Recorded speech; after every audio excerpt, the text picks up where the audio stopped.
Уважаемые коллеги и участники конкурса, мы команда Егумир. Меня зовут Оскар Никитин, мне 6 лет.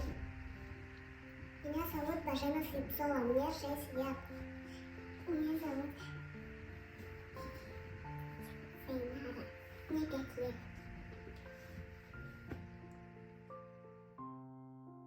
Пришла Маша, я стояла, которая пришла, она закрутилась.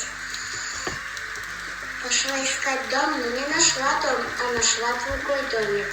В домике жили 2 медведя, один большой, другой стельный. В домике были 2 комнаты, одна спальня, другая столовая. Большая каша, а другая стельная.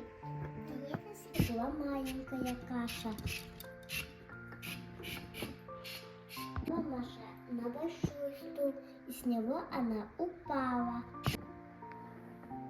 Маша с большого стула Маша упала.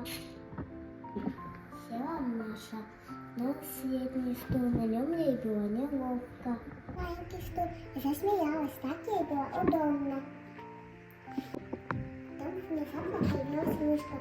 Приписываясь наша мышка начала кричать, как будто что-то рассказывала и ей о чем-то прося. Встряхнулась Маша и сказала: ой, бедненькая, кушать не хочешь.